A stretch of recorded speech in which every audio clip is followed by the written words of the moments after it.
ধারাবাহিকতা, আগ্রাসন আর দলের প্রতি দায়বদ্ধতার পুরস্কার পেয়েছেন সোবহানা মুস্তারি। জানুয়ারি মাসে সেরা নারী ক্রিকেটার হিসেবে তাকে স্বীকৃতি দিয়েছে আন্তর্জাতিক ক্রিকেট কাউন্সিল। ব্যাট হাতে বিশ্বমঞ্চে নিজেকে উজাড় করে দিয়েছেন, নিজের সক্ষমতা প্রকাশ ঘটিয়েছেন, তাতেই মাস সেরার খেতাব উঠেছে নামের পাশে।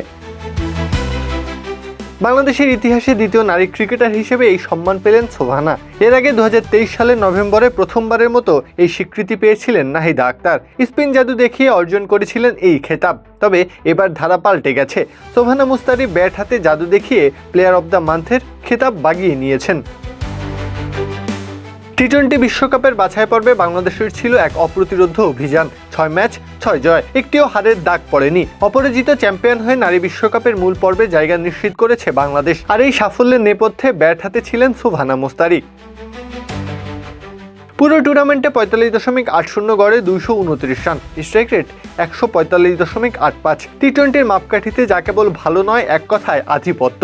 ইনিংসের শুরুতে হোক কিংবা চাপের মুহূর্তে সোবহানার ব্যাট থেকে বেরিয়েছে আত্মবিশ্বাসের ঝলক। প্রয়োজনের সময় বাউন্ডারি, আবার প্রয়োজন মতো স্ট্রাইক ঘুরিয়ে নেওয়া। পরিণত এক ব্যাটারের সব গুণই দেখা গেছে তার মাঝে। এই দৌড়ে প্রতিদ্বন্দ্বীও কম শক্তিশালী ছিলেন না। আয়ারল্যান্ডের অধিনায়ক গ্যাবি লুইস এবং যুক্তরাষ্ট্রের বাঁহাতি পেসার তারানারিস ছিলেন মনোনয়নে, কিন্তু পরিসংখ্যান, প্রভাব আর ম্যাচজয়ী ইনিংস সব দিক দিয়েই এগিয়েছিলেন বাংলাদেশের সোবহানা। ভোট আর পারফরমেন্স মিলিয়ে শেষ পর্যন্ত মাস সেরার মুকুট উঠেছে তার মাথায়। এই অর্জন শুধু ব্যক্তিগত নয়, পুরো বাংলাদেশ নারী ক্রিকেটের জন্য এক গর্বের বিষয়। প্রত্যহ কাব্য, খেলা ৭১।